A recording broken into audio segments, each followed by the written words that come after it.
Olá! Um estudo com 7.500 mulheres realizados para mensurar o impacto da pandemia apontou que entre as mães com filhos pequenos, 39% perderam o emprego e 52% perderam a renda.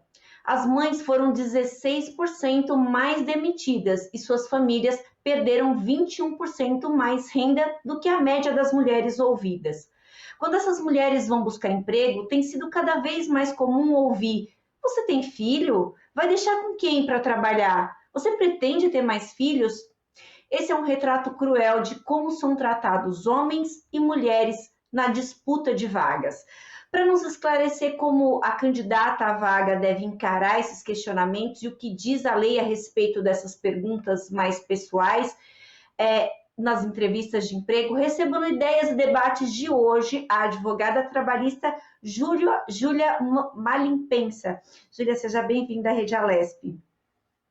Obrigada pelo convite, Melissa.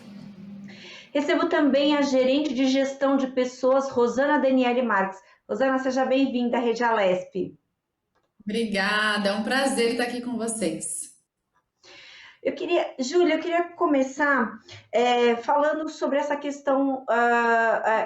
Existe alguma previsibilidade na legislação brasileira quanto ao tratamento destinado às mulheres, tanto na entrevista de emprego quanto no trato profissional? E aí a gente pode colocar aí principalmente pós-maternidade? Bom, vamos dividir então a resposta em duas partes, né? Em relação ao retorno da maternidade, quando essa mulher volta ao seu emprego, sim, existe uma garantia de emprego. Então, é assegurado aí do parto até 5 meses após o retorno dela, uma garantia de emprego. Prevista, inclusive, na Constituição Federal, enfim. Agora, no tocante a essas mulheres, em relação às entrevistas, aí não, nós não temos nenhuma legislação competente, infelizmente, que possa disciplinar e que possa auxiliar, ser um norte para que mulheres acabem não passando por isso. Nós costumamos sempre indicar a busca de denúncias por parte do Ministério Público do Trabalho, que ele sim tem obrigação de fiscalizar as empresas e prezar pela igualdade no ambiente coletivo, né? Mas no âmbito individual, do dia a dia mesmo, nós temos a Constituição Federal, que diz que todos são iguais perante a lei, que não pode haver discriminação de sexo, de raça e de gênero, né? Que seria acho que o caso nosso aqui, mas é uma legislação, Melissa, bastante vaga e bastante não direcionada para os nossos assuntos, para as nossas demandas do dia a dia. Doutora, até porque a gente sabe que esses casos não são tão incomuns assim, e que fazer prova com relação a esses casos é muito complexo.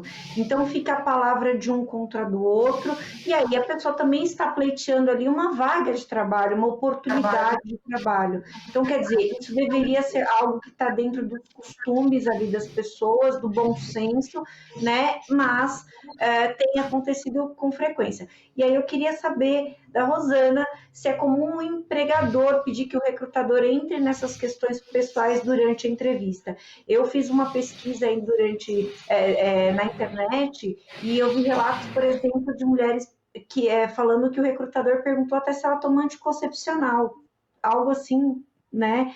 Então eu queria saber como é que tem sido o procedimento aí, se as empresas têm solicitado esse tipo de pergunta.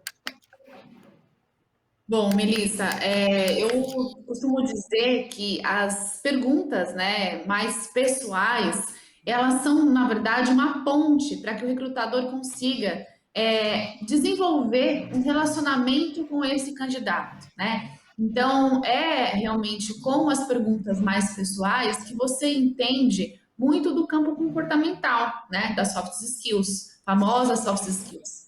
Então, com certeza, uma tendência, existe sim uma inclinação para não só checarmos, né, as competências técnicas, quanto também as comportamentais.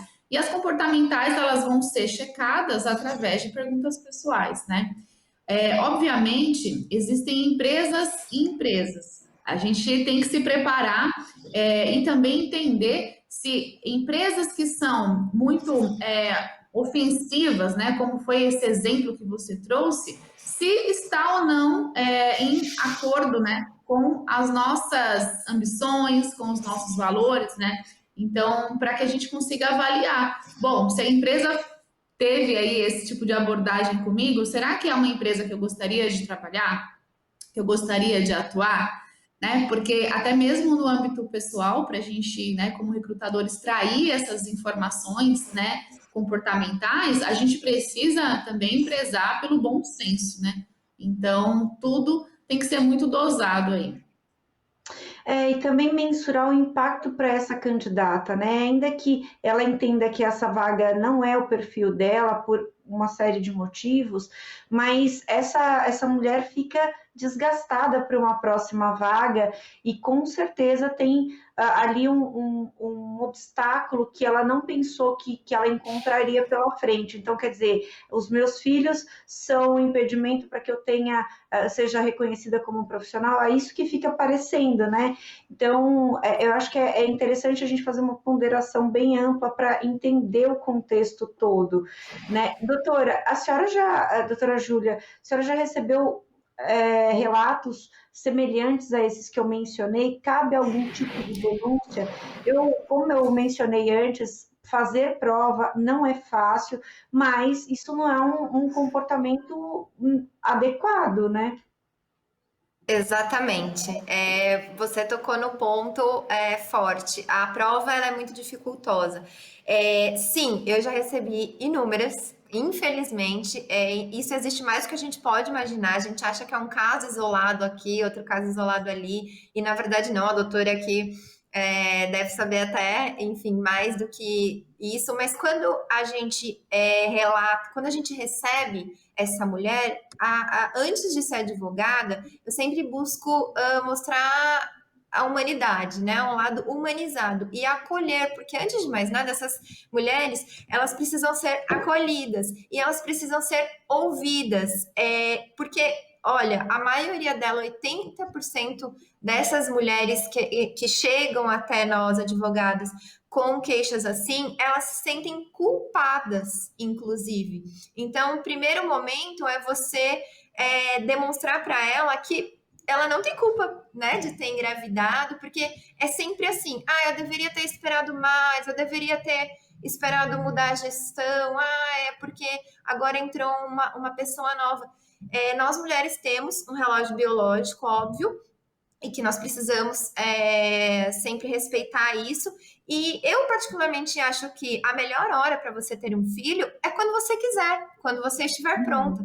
Então, nós temos também que ter essa sensibilidade e sinceridade para explicar para uma mulher que nos procura enquanto advogados aqui no serviço jurídico, de dizer, olha, nós temos esse caminho, que seria a ação individual, né, na Justiça do Trabalho, quando essa mulher ela já é empregada e ela tem, por exemplo, uma questão de esvaziamento de função, mudança de escopo de atribuições no trabalho, uma discriminação, sofre brincadeiras, né, brincadeiras jocosas, em virtude da maternidade futura ou da maternidade atual, caso o bebê já tenha nascido, que você então tem que explicar para essa mulher que o processo, primeiro a gente indica a denúncia interna no ambiente de trabalho, então um canal, se esse contrato está ativo ainda, obviamente, né? Se ela ainda está trabalhando para essa empresa, nós indicamos que seja acessado o canal de denúncias, normalmente anônimo. Tá. Depois disso, a gente explica para ela que dá sim para entrar com uma ação individual na Justiça do Trabalho, mas que ela vai ter totalmente um desgaste, porque ela vai ter que ir a um fórum, ela vai ter que estar cara a cara com o possível gestor dela, que normalmente são as pessoas que esvaziam, que discriminam, enfim, que fazem essas práticas. Depois também, enfim, corre o risco de a gente não conseguir provar, porque como você mesmo disse, Melissa, provar é muito difícil. Como é que eu vou achar uma testemunha que consiga, que trabalhava no mesmo lugar e no mesmo local, que saiba que as funções antes dessa pessoa foram mudadas ou foram esvaziadas. Então, é muito difícil. Documento, obviamente, não vai ter, né? Nada vai ser documentado. Documento é a primeira coisa que a gente já descarta. Essa prova seria por testemunha, e é muito difícil também que existam testemunhas que vão lá, muitas não querem se comprometer, muitas de fato não sabem nada sobre isso. Normalmente quem sabe é uma pessoa mais amiga, mais próxima dessa mulher. E na Justiça do Trabalho, como não só na Justiça do Trabalho, não se pode ter um envolvimento próximo, não se pode ter uma amizade com a sua testemunha, né? Com a testemunha que você chamou, porque a justiça entende que ela tem que ser imparcial. Então, é muito difícil. Um dos casos mais emblemáticos para mim foi atender uma mega executiva. Ela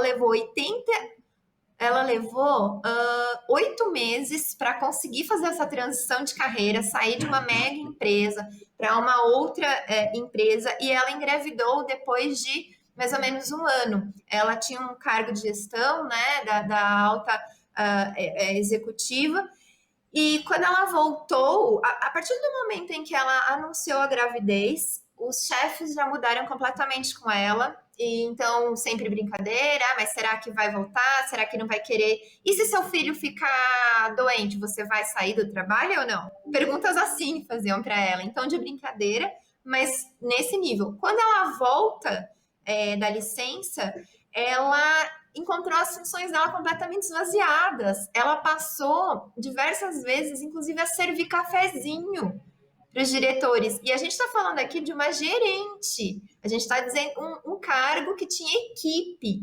Ela não encontrou mais a equipe dela quando ela voltou. E isso foi degradando a autoestima dessa mulher, foi questionando, ela foi se questionando se ela deveria mesmo ter engravidado. Então, quando a gente está num âmbito aí de que 75% é o valor que mulheres ganham menos que homens, ocupando cargos iguais, a gente já tem uma disparidade em tudo, né? Tudo é diferente, tudo é não igual. Então, felizmente, ela teve coragem para ajuizar uma ação trabalhista, teve êxito, então fico muito feliz por ela, mas assim, reviver, foi horrível, porque para ela foi reviver tudo isso e acompanhar ela revivendo é muito complicado mesmo. Eu acho que quando isso acontece, o primeiro ímpeto é a não exposição, né? A mulher não quer se expor mais do que já está exposta, do que se sente exposta. E aí a doutora vai conseguir explicar muito melhor sobre o sentir, mas é muito comum receber esse tipo de relato, infelizmente. Doutora, só uma questão. Vídeo e áudio servem como prova ou a gente tem aquela questão da lei que se o outro não souber que está sendo filmado ou registrado ali, aquela conversa não vale como prova? Olha, na Justiça do Trabalho é um lugar mais informal, tá? Então existe o princípio aqui da primazia da realidade, que a gente fala, que é o quê? É o que de fato aconteceu. Então, para a gente chegar no que de fato aconteceu, muitas vezes a gente consegue por uma troca de mensagens, de fato, por um áudio que a gente leva até o juízo. Normalmente existe um procedimento um pouco mais burocrático e criterioso para que seja feita uma ata notarial sobre esse áudio, para que demonstre de fato que esse áudio é de quem a gente está dizendo que né? Porque hoje em dia eu posso salvar lá, gerente fulana, e mandar alguém me mandar um áudio como se fosse dela, e na verdade nunca foi dela, né? Então, sim, nós usamos esses recursos de mensagens, prints, na Justiça do Trabalho. Tem tido uma aceitação razoável, alguns juízes entendem que não, como diz de fato a lei, que o interlocutor ele precisa saber, né, que ele está sendo gravado, mas em virtude da simplicidade do processo do trabalho e a busca pela verdade real, para fazer aí, entregar, né, a prestação jurisdicionada de uma maneira justa, sim, esse tipo de atributo vem sendo cada vez mais presente na Justiça do Trabalho. Então, o juiz, ele acaba trabalhando com um conjunto de provas. Não vou dizer que ele valora exatamente aquilo, mas ele acaba se baseando no conjunto mesmo, em todo aquele conteúdo probatório que está no sistema, que está naquele processo para tentar entender a verdade real aí. E é claro que isso fica mais fácil quando juízas são mulheres, é inegável, tá? Quando a gente distribui uma ação como essa, a gente sempre pensa, tomara que quem receba seja uma juíza mulher, porque a gente espera uma empatia aí maior de mulheres. Quando os juízes são homens, eu, em 10 anos aí de advocacia, já reparei que existe uma resistência maior na valoração de provas, digamos assim. Rosana, tem alguma maneira da candidata responder essas perguntas pessoais sem que comprometa a busca da vaga dela? Porque a gente tem que pensar num outro contexto aqui. É uma mulher, às vezes pode ser uma mulher que está ali desesperada por uma oportunidade de trabalho, está ali nesse momento de crise que está difícil, e todas as vezes que ela for fazer uma entrevista para ela uma oportunidade única por uma série de fatores. E aí eu queria as suas dicas. É possível escapar dessas perguntas aí de uma maneira que ela consiga continuar no jogo? Excelente reflexão, Melissa. Eu acho que não só, né, para as mães que estão retomando, né, a sua empregabilidade, mas como um todo, né, a gente sempre comenta que para qualquer processo que nós vamos iniciar, é importante que a gente se prepare, né, para ele. Então, esse processo de preparação, eu costumo dizer que a mentalidade é a mola propulsora, né? Porque se essa mãe, essa mulher for buscar um novo trabalho e ela não tiver segurança, foco, clareza, uma mentalidade realmente ajustada, as chances, né, dela conseguir retornar ao mercado de trabalho, elas ficam mais escassas, né? Quando você não consegue trazer assertividade, objetividade para a sua comunicação, que é aquele momento da entrevista, a sua oportunidade ela pode se perder, né? Então, quando a gente fala de se preparar para o mercado de trabalho, com certeza, né? Quando a mulher, né? Quando essa mãe realmente decide retomar para o mercado, ela precisa se preparar para essa posição, trabalhando muito a sua mentalidade, né? Isso, como bem a doutora comentou, não pode ser um fator de culpa, né? Se ela já começa numa entrevista de trabalho se desculpando por estar ali, né, ou se justificando pela situação na qual ela se encontra, ela já começa com uma autoestima desajustada, né, e uma insegurança que vai ser, com certeza, um fator de reprovação.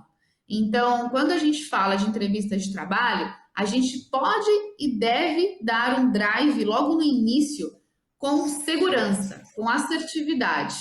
E aí tende-se a ter perguntas não tão capciosas, né? Não tão cabulosas. Por quê? Porque a entrevista já começou com assertividade. Essa mulher, ela já conseguiu, como ela se preparou, né? Ela já está mais segura, ela já está mais autoconfiante, ela já sabe sobre a empresa, ela sabe sobre a posição, ela estudou o mercado de trabalho, ela sabe as qualificações técnicas e comportamentais que ela tem, que ela inclusive desenvolveu com a maternidade, né? Quantas soft skills são desenvolvidas, né, quando a mulher se torna mãe, né? Muitas. Então, quando ela consegue perceber esses contornos dela, quando ela consegue falar sobre essas fortalezas no momento de entrevista, ela ganha uma vantagem competitiva.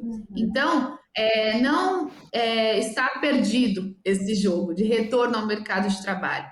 Com preparação, mentalidade, né, ajustada, você consegue sim essa nova oportunidade.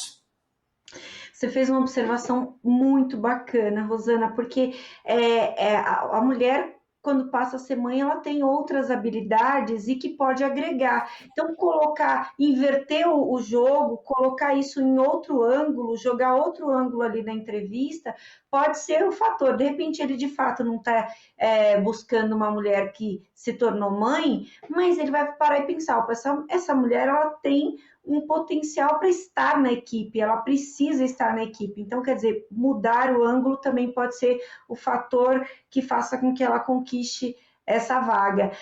Júlia, eu queria que você me falasse, você falou no começo sobre a questão da licença, do pós-licença maternidade, que há algumas coisas previstas em lei, mas eu queria que você falasse um pouco mais, principalmente sobre essa questão de esvaziamento da função.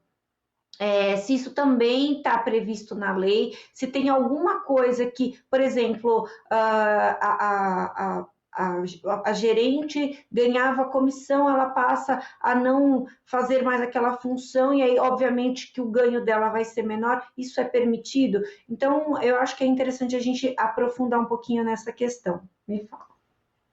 Legal. Bom, vocês estavam falando sobre licença, né? Licença maternidade, eu acho que já começa aí. Quando a gente olha para a base legal hoje, para a CLT, que prevê aí, CLT, o conglomerado de leis trabalhistas, né? Que prevê 5 dias de licença paternidade para o homem e 120 para a mulher, a gente já vê que tem algo que não fecha, né? Por que será que essa mulher ela é discriminada? Por que ela passa por isso? Porque a própria lei já está dizendo para ela que é obrigação dela cuidar dessa criança e não do pai, né? E não do companheiro, e não de quem, enfim, de quem está com ela. Então, sobre essa sua pergunta, a gente tem sim essa garantia de emprego 5 meses, que ela não pode ser mandada embora, senão por justa causa, por conta de que senão ela pode requerer uma reintegração, ou mesmo uma indenização em virtude disso. Mas a resistência é muito grande. E eu vou te dar aqui um exemplo prático que aconteceu há 2 semanas atrás. O presidente da República, ele, por meio de uma live, que costumeiramente ele fala, né? Quem acompanha aí sabe, ele conversa com o país por meio de lives às quintas-feiras. Ele lançou na live se ele deveria ou não aprovar um projeto de lei que dissesse que em casos de disparidade de salário entre gêneros, homens e mulheres, quando a gente faz a mesma coisa e recebe salários diferentes, deveria haver uma multa. Hoje não existe isso. Uma multa de 5 salários aí para que desencoraje obviamente, essas empresas a não pagarem salários diferentes. E aí, tal qual foi o comentário dele: olha, eu não vou sancionar essa lei nunca, porque senão as mulheres nunca vão conseguir entrar no mercado de trabalho, nunca vão conseguir arrumar emprego. Então, a gente vê que é algo intrínseco, né? A discriminação, o machismo, ele é algo intrínseco e as próprias leis, elas vão nesse sentido de permanecer as disparidades, e nós não temos muitos bons exemplos aí por quem deveria, né? O exemplo, ele deveria, ao meu ver, vir de cima, e infelizmente a gente acaba no Senado, na Câmara, a gente acaba vendo umas discussões que eu acompanho bastante, tá? Por isso que consigo dizer, acabo vendo umas discussões que você vê que indo do nada para o lugar nenhum. Em momento algum ajuda e melhora a luta. Uhum. Rosana, e eu nesse caso, acho que a sua tarefa é muito árdua na gestão das pessoas ali, porque como ponderar dentro da organização que aquela mulher continua tendo todas as suas capacidades, mesmo sendo mãe, ou até que atribuiu capacidades ali, e que a empresa não precisa tirar dela atribuições, responsabilidades. Eu queria saber se você vê que há uma possibilidade de ponderar no papel que você exerce dentro da empresa, se há uma possibilidade de ponderar esses polos aí, digamos assim. Quanto mais oportunidades, né, nós tivermos para falar a respeito de como a gente, né, como recursos humanos, como gestão de pessoas, consegue de fato levar essas pautas e conseguir construir através delas, né? Então, é sim uma pauta que precisa estar na mesa dos executivos, precisa haver cada vez mais disseminação de informação, de conhecimento, para que cada vez mais práticas discriminatórias sejam exauridas, né? Não existam mais. Por quê? Porque a gente sabe que isso causa um prejuízo, né, muito grande, né? Tanto para a sociedade quanto também para as empresas, que deixam de ter no seu quadro de profissionais mulheres. Então, não costumo ver com frequência, por exemplo, esse tipo de abordagem, né? Diante das empresas que eu trabalho, que eu já trabalhei e, na verdade, na qual eu trabalho, inclusive, né? A gente não tem esse tipo de diferenciação salarial. É um ambiente totalmente meritocrático, né? Então, as mulheres que trabalham com a gente, elas são avaliadas como qualquer outro profissional. E, inclusive, nós temos casos, né, de mulheres que retornaram de suas licenças maternidades e foram, inclusive, promovidas, né? Porque já estavam realmente nessa curva de desenvolvimento. Mas eu sei que não o cenário aí de todas as empresas e não é o cenário de todos os RHs que a gente encontra por aí. Né? E uma forma dos RHs que não possuem esse tipo de ambiente é trabalhar a cultura dessa organização, né? É cada vez mais levar as melhores práticas, levar o benchmark de outras empresas para que isso seja expandido aí na liderança, né? Para que a gente tire da frente essas situações que hoje não cabem mais, não fazem o menor sentido para uma organização e nem para uma sociedade, né?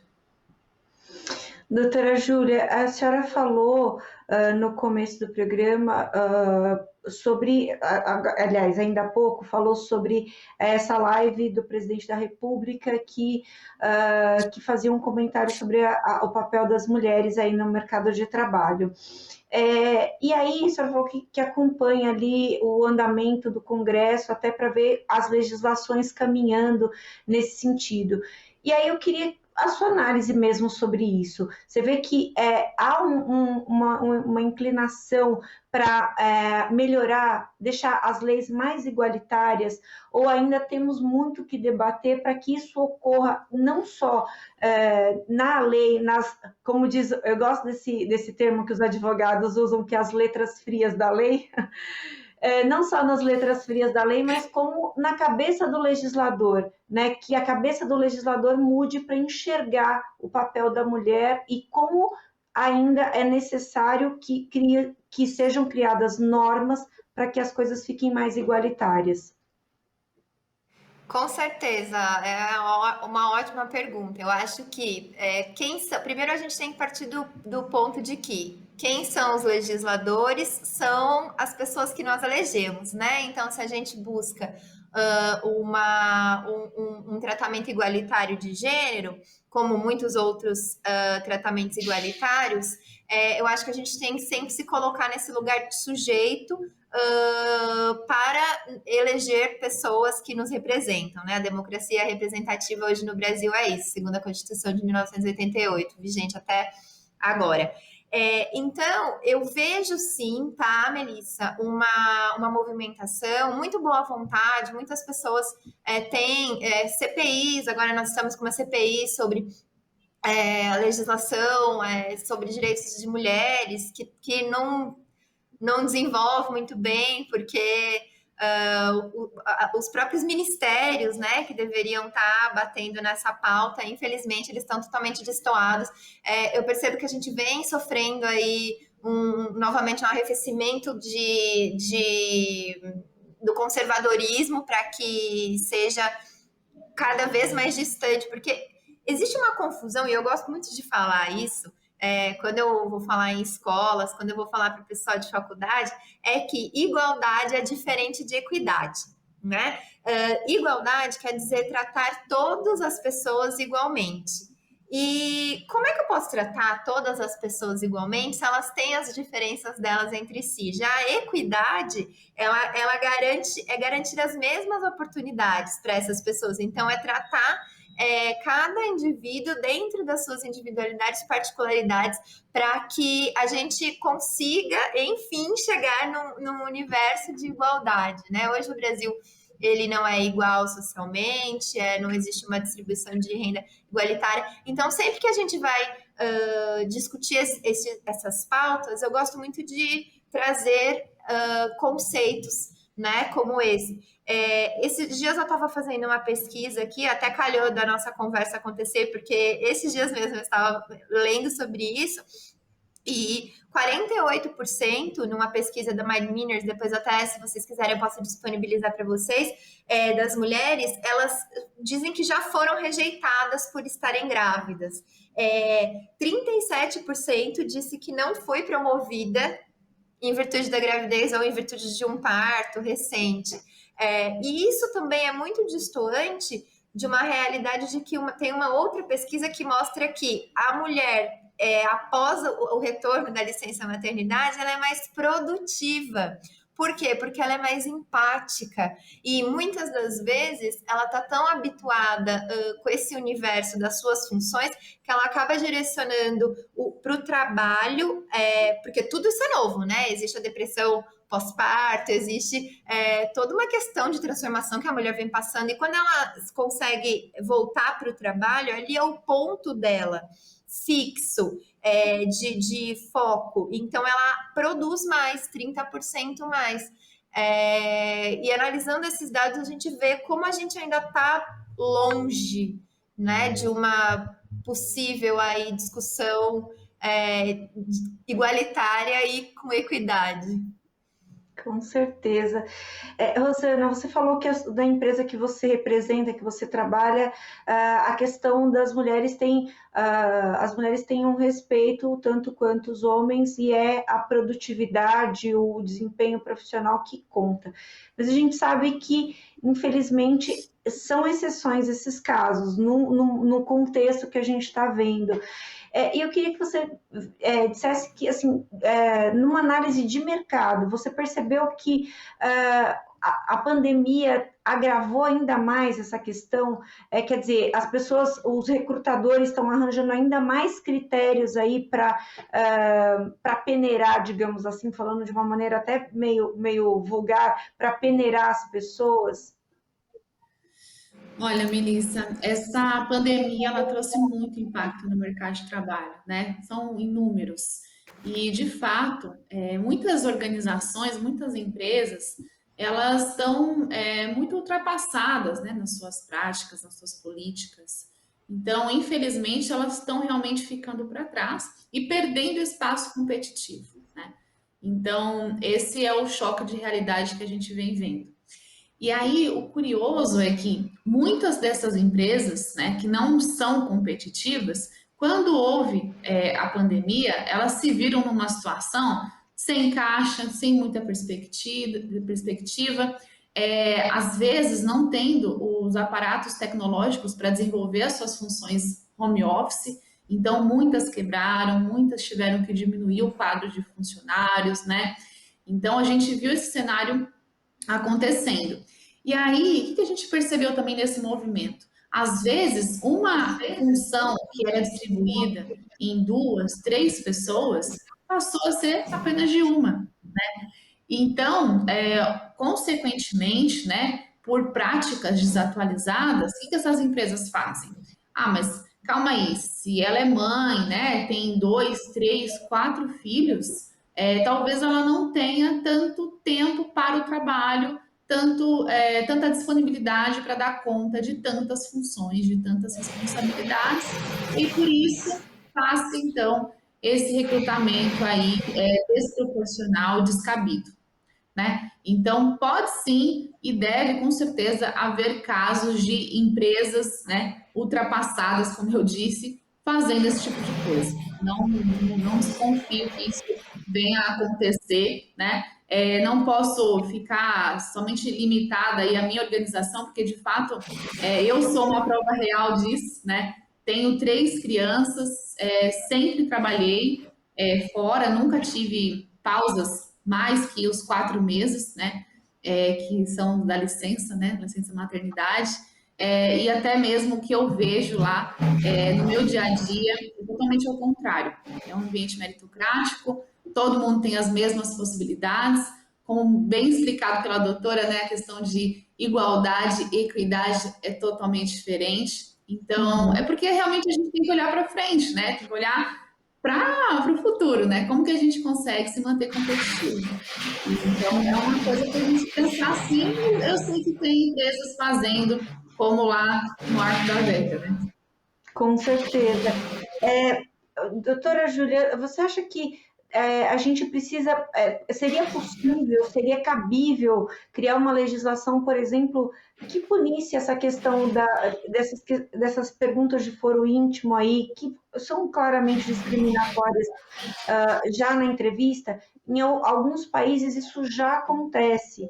Então, trazer esse modelo de legislação para o Brasil seria viável? De novo, eu sei que a gente tem um entrave da prova, né? Acho que o fato de ter a legislação também seria talvez um inibidor aí para que essa prática continue ocorrendo. A gente sabe, por exemplo, que você não pode pedir num anúncio de uma vaga uma pessoa bonita. O que é ser bonito, né? Então, assim, Boa talvez aparência, né? É a boa criar aparência. criar Aparência. esses critérios também na questão das perguntas de foro íntimo, será que seria cabível? Olha, eu acredito sim, mas eu acho que para o nosso esquema de legislação hoje, como uma lei ela é feita, o tempo que demora, vai ser aprovada no Senado, primeiro na Câmara dos Deputados, ela é proposta, ela vai para o Senado, depois ela tem que ser sancionada. É muito, muito custoso, né? Esse processo ele é muito burocrático, ele é muito moroso. Eu já conversei sobre isso com alguns colegas e a gente achou assim possibilidade de empresas investirem em qualificação, né, dos seus primeiro ponto, acho que qualificação dos seus recrutadores e no começo da entrevista, por exemplo, olha que bacana, seria legal informar, olha, nossa entrevista tá sendo agora assim, caso você tenha alguma observação para falar e para fazer sobre a nossa conversa, eu disponibilizo aqui um telefone, um e-mail, porque aí essa pessoa ela vai se sentir de fato abarcada, né, fazendo parte daquilo, porque o único contato que a gente tem, muitas vezes numa entrevista, é com o recrutador entra, às vezes a vaga ela é secreta, na maioria das vezes ela é sigilosa, não se tem contato mais com nenhuma outra pessoa que não. Até às vezes a empresa é sigilosa, né? Se você está passando por uma intermediadora, nem a empresa é revelada para você, mas é muito legal que tenham canais disponíveis. Então, isso é a gente mudar a cultura, conforme a doutora estava dizendo. Isso é mecanismo, porque senão essas empresas que não disponibilizam mais isso ficam mal vistas no mercado. Não, olha, mas peraí, como é que é esse processo seletivo? Como é que é esse feedback? Mas por que eu não fui aceita? Por que não?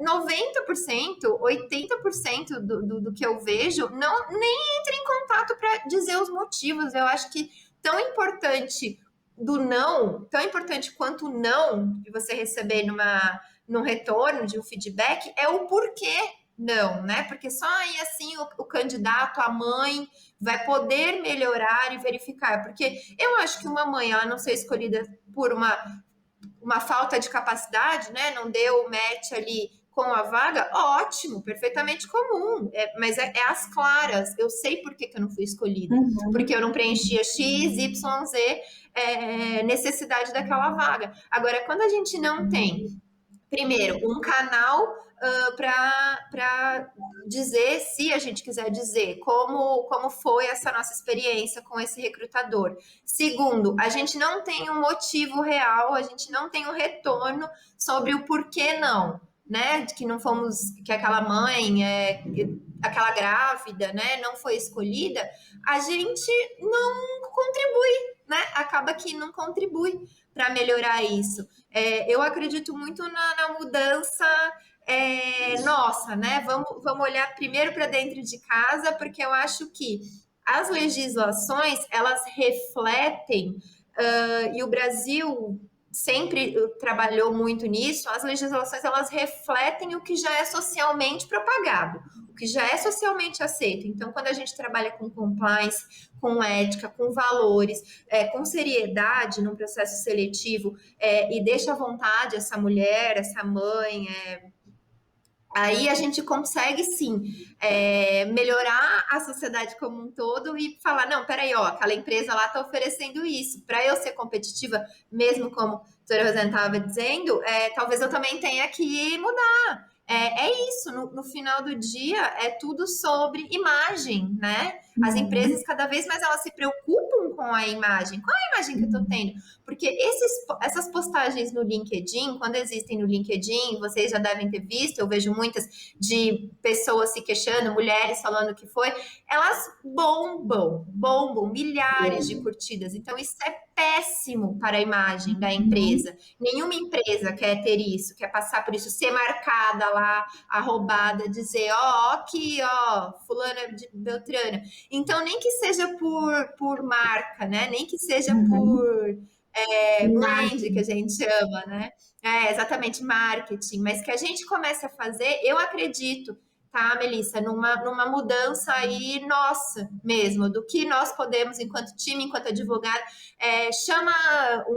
vamos falar com o time jurídico, ver o que eles podem sugerir para gente em relação a isso, para a gente não ter mais isso. Uma intersecção das áreas, né? O RH, ele não é apartado do jurídico, o marketing não é apartado do jurídico, o gestor de vendas, ele não tem que ficar só fazendo entrevistas ali e ele não pô, chama a gente para participar de uma entrevista, né? Chama o RH, eu tenho certeza que vai humanizar muito mais essa troca e vai acabar sendo transformador para todas as partes. Então, eu realmente acredito nisso. A gente não pode esquecer que tem o peso bom e o ruim, né? Nesse caso, no LinkedIn, uma postagem lá que fala que a empresa age de uma maneira ruim com o seu colaborador, tem um peso ruim, da mesma forma que tem um peso excelente quando fala que essa empresa me respeita. Então, e aí não é só com o colaborador, é com todo mundo em volta. Recentemente eu fiz uma entrevista sobre o Dia de Combate à Homofobia e um dos meus entrevistados era um homem trans que conseguiu uma oportunidade numa grande montadora e ele é líder na equipe dessa grande montadora. A equipe que ele lidera são 21 pessoas, também tem essa conotação da diversidade muito bacana. E aí, isso é eu particularmente, ele me falou a marca e eu fiquei prestando atenção e vou prestar atenção na marca porque foi uma prática muito interessante. Então, quer dizer, tem as duas medidas, com certeza. Rosana, eu queria que você me falasse se você acha que o mercado pode perder boas mães profissionais com essas práticas discriminatórias. Com certeza, Melissa. Inclusive, fazendo um comentário aqui que a doutora Júlia estava falando, né, sobre essa questão de como que a gente consegue dar voz, né? Porque, afinal de contas, eu super compartilho que tudo começa na gente, né? Primeiro. E uma das formas, né, de um profissional que sentiu esse processo seletivo desrespeitoso é em plataformas que têm como objetivo colher essa percepção, né? Então, a gente tem plataformas como a Glassdoor, onde o profissional que fez uma entrevista na empresa, ele consegue ir lá e falar como foi essa entrevista, né? Ele tem a oportunidade de colocar os pontos fortes e os pontos negativos desse processo que ele participou. E aí acaba virando um banco de dados, né? Então, se você vai participar de uma entrevista, eu recomendo fortemente que você acesse essa plataforma e entenda como que é o clima dessa empresa e como foi o processo seletivo, tá? E aí, falando um pouquinho sobre essa questão do posicionamento nas redes sociais, né? O LinkedIn realmente ele é uma ferramenta não só para o marketing da organização, mas também para a gente fazer networking, né? E aí, quando a gente tem a oportunidade, né, de falar sobre como nós entendemos algo, alguma situação, né? A gente tem sempre que ponderar com relação à visibilidade desse comentário, né? Porque, de fato, participar de polêmicas, né? Eu não sei se isso ajudaria muito, né, com relação à recolocação. Então, acho que também vale comentar, porque eu sei que o LinkedIn às vezes vira um palco, né, de lamentações, de reclamações. Exato. E aí, quando a gente entra nessa vibe, por isso que eu falo muito da mentalidade no processo de recolocação, quando a gente entra nessa vibe da lamentação, da reclamação, né, excessiva, a gente pode prejudicar também o nosso processo seletivo, tá? Acho que fica essa dica. Mas, Muito boa Melissa, dica. você pode falar, desculpa. Muito boa dica, aliás, com certeza, porque tanto essa do posicionamento nas redes sociais, de um modo geral, é importante. Às vezes as pessoas vão por um caminho de ficar atacando umas às outras e não entendem que ali você está numa vitrine. Então, aí eu não estou dizendo aqui para a pessoa deixar de ter opinião, não é esse o caso, mas tem que ponderar, principalmente se você vai ofender, principalmente se você vai cometer um crime de ofensa, de calúnia, injúria e difamação, porque isso pode trazer consequências na sua questão profissional. E essa plataforma que você mencionou é uma grande dica também, porque é a via de mão dupla, né? Você está sendo avaliado, mas você avalia também, né? Então é importante. Conclui, por favor, que você ia falar. Imagina, muito bem colocado, Melissa, porque é uma vitrine, né? E qualquer relação, se nós pensarmos em qualquer relação, a gente pode falar sobre tudo, né? Desde com muito respeito, com muita empatia, né? Muitas vezes também eu vejo que as pessoas que têm experiências negativas com os recrutadores acabam generalizando, né? Os RHs acabam generalizando o corpo diretivo daquela organização. Então, eu acredito muito na questão da ponderação, né? Porque às vezes você teve aquela experiência negativa, e claro, infelizmente ela foi isolada, ela foi pontual, né?